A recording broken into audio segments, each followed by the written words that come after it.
Usually on this channel, when your boy O'Shea is hosting, I might say something really ridiculous or really controversial, and maybe that is why you watch it, but still you watch us all the same here on this Kenganda channel. Today I want to give you some tips as to how you should move to Africa, any African country of your choice, especially in Anglophone Africa. Some of these things you've already heard before. Some of these things are going to go in greater detail, and who better to tell you than me? Better than somebody that's been here for 6 years, built a pretty good business here. This channel was zero, it's at 100,000 subscribers, building a team around what we do. So I don't know if there's many people more qualified to tell you this than me. So let's sit back and get into it, and let's figure it out. Number one, pick the city and the country that you like. Again, for me, I picked Kampala, Uganda, because I fell in love with the place. But just because you fell in love with the place, it doesn't mean that's going to be for you.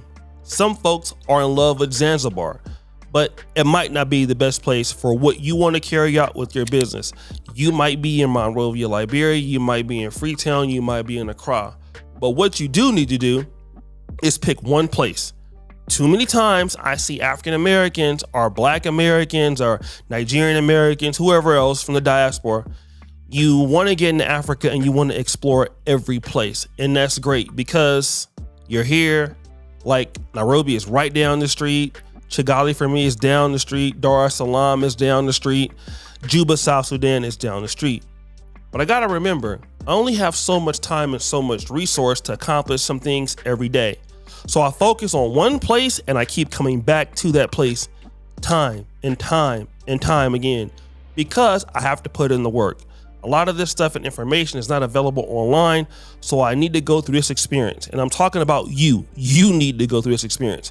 If you find yourself visiting many different places all the time, unless you're trying to really find out where you want to go, you're not going to make much headway. You need to select a place and just start to get to work.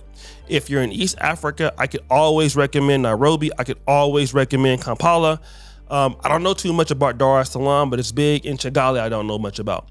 But those two I can recommend because of the size, the economy, the market, the nightlife, access to goods and services, things like that. South Africa, Johannesburg, places like that, right? But you need to figure out that place for yourself and be dedicated. So when you have free time and you want to come back and visit, always go back to that one place.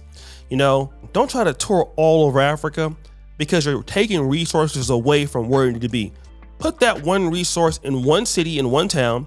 Then once you get it going, you can go anywhere in the world you want.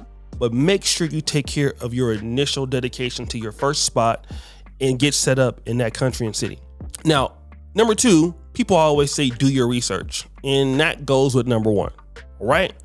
But I'm not going to just say do your research because your research is always ongoing. I've been here for 6 years. My research is ongoing. It never stops. I find out things every day that I didn't know. So do your research is something that is constitutive and you always do it. But here's what I want to say. Once you pick an industry, and therefore you need to be highly skilled in that. If you're not highly skilled in that industry or what you're going into, go back to the States, acquire skills, be able to add value in industry, then come back. All right. If you're lacking skills in any way, get as much skills from your home country that you can. So when you come here, you can train it. It's very important. But not only don't do your research, right? That's important, right?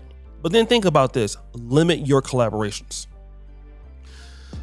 I know we say, hey, come to Africa. You want to work with everybody, work with the brothers and sisters on the ground. You know, you need the locals and everything like that. It's true. You definitely do need people here. But limit your collaborations. Why? When you try to collaborate with people and you're new in the place, you're new in the business, people are going to promise you things that they can't deliver. And that time can be focused on hiring people that will bring the company up to a standard such that when the company gets to a certain point, you're in a position to collaborate. You need to have certain things in order to collaborate, right? You need to be able to give value to a brand or to another business. That means you need computers. You need a staff in the business. You might need an office. You know, those things take time to develop. From 2018 till 2022, we didn't really have a full office like we do now, right? But we did have equipment. We had computers, we had guys who were skilled, we had Adobe editing suites, we had all the firepower, cameras by that time.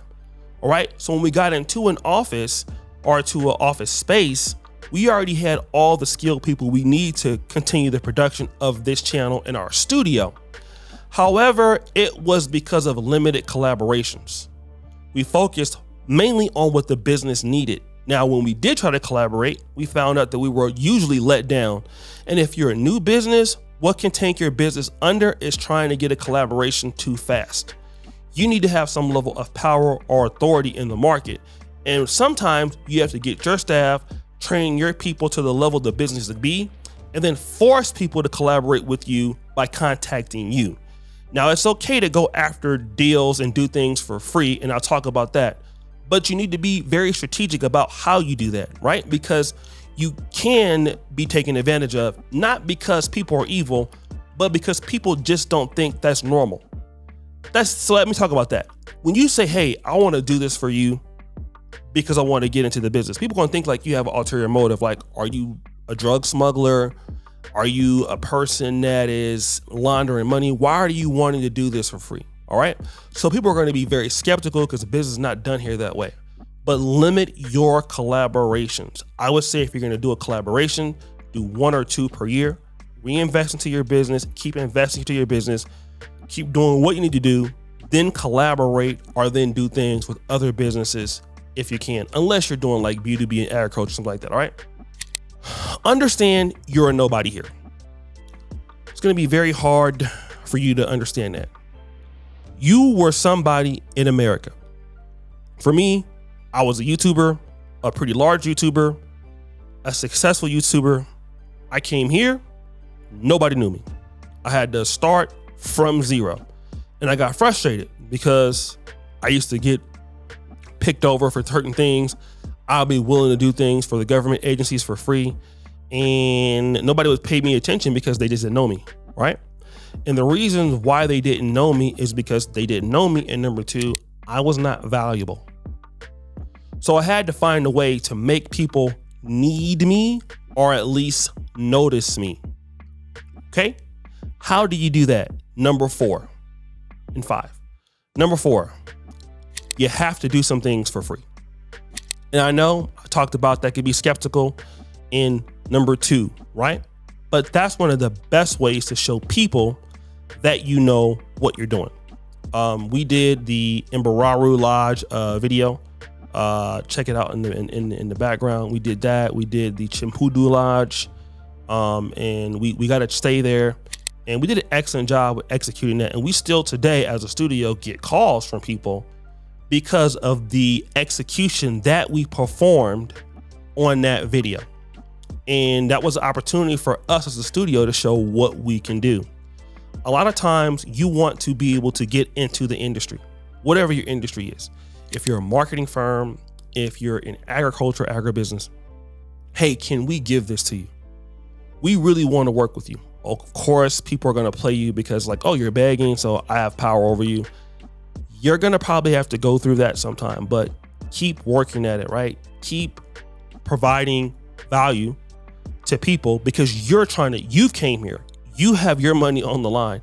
You need to show that, hey, you do need me. And the only really way you can do that is doing things for free. Yes, you will have some levels of being fucked over, but the returns are better than not doing it at all. All right. Once people know that you can do something and other people can't execute, it's only a matter of time before you start getting calls. Same thing here with the Kenganda channel. We didn't have people coming to visit us. Now every week people come to visit me. Almost every week now, right? I may have had like 50 visitors last year. And that's because of all the work we did the years before.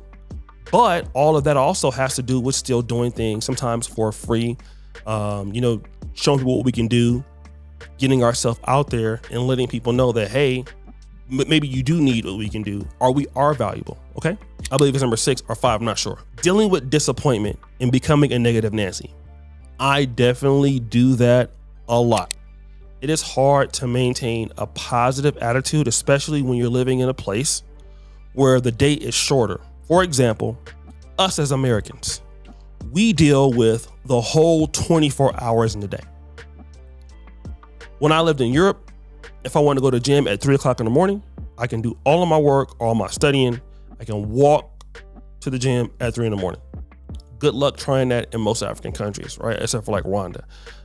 It's not a good idea, and the gym isn't open anyway. By the time the maid comes in, or if you have a chef that comes in, that's less time in the day.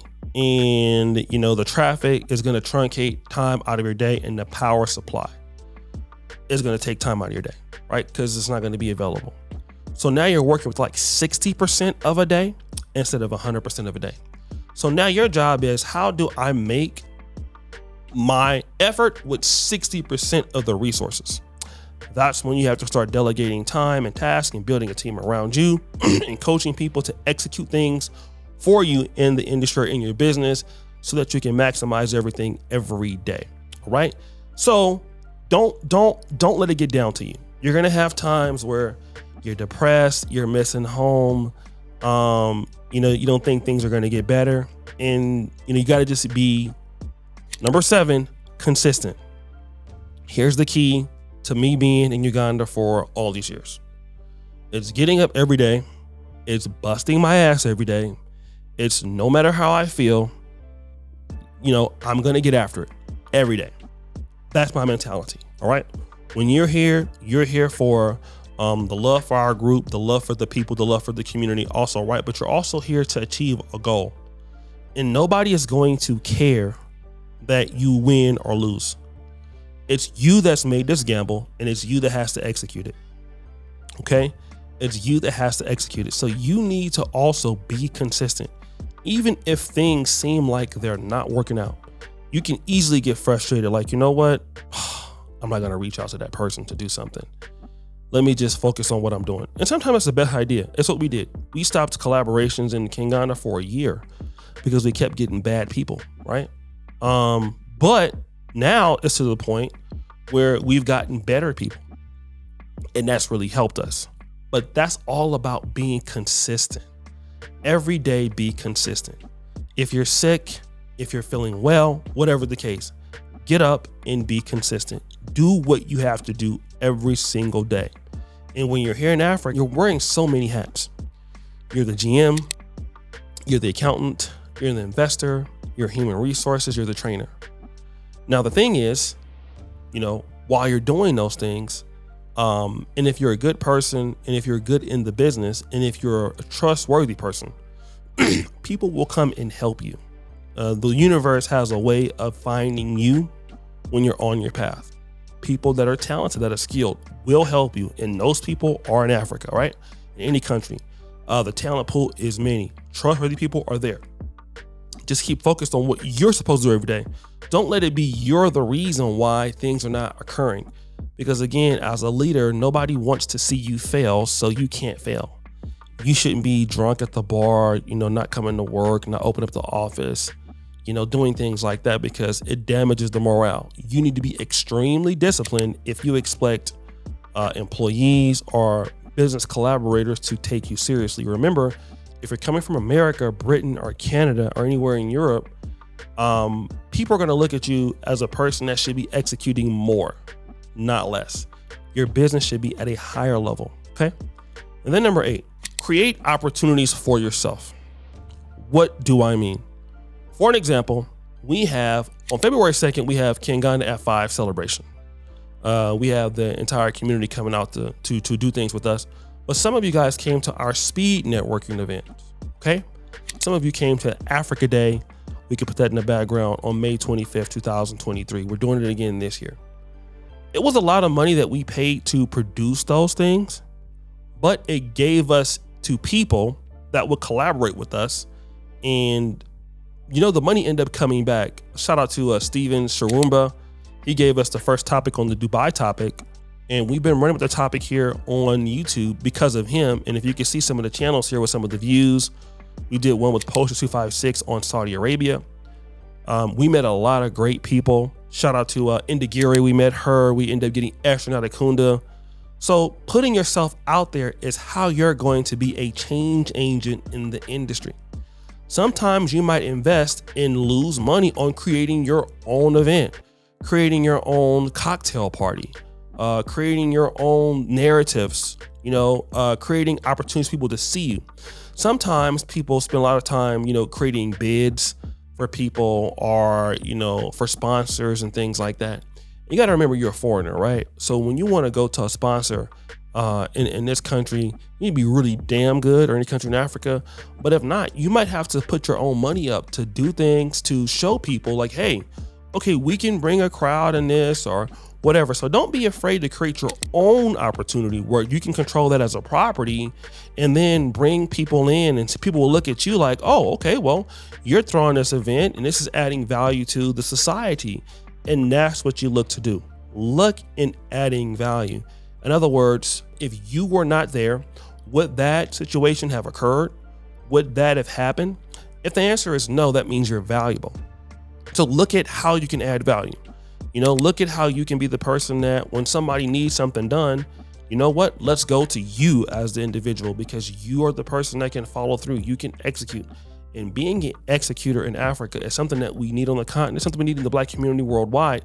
And if we can bring Black people together to network and meet, or to be able to work together and have soft skills, knowing how to navigate rough personalities is always a very vital thing to have in the Black world. Brothers and sisters tend to be high strung sometimes, and they tend to be sometimes a little bit more difficult to work with. But if you're the person that can work with people who are hard to work with, oh man, you're invaluable. You're invaluable because you can make things happen with people that folks want to stay away from that might be talented, but they just can't do it. Sometimes that might mean, hey, you might be paying somebody a higher fee than before, but you got the job done. And as long as you get the job done, that's all that matters. So guys, it's your boy, O'Shea Duke Jackson, here on the Kenganda YouTube channel. I really hope you like these 8 tips. There are so many more, but I wanted to just give you these and see if that would help you on your way to the continent and the city and country of your choice. Hope you have a good day. We're out.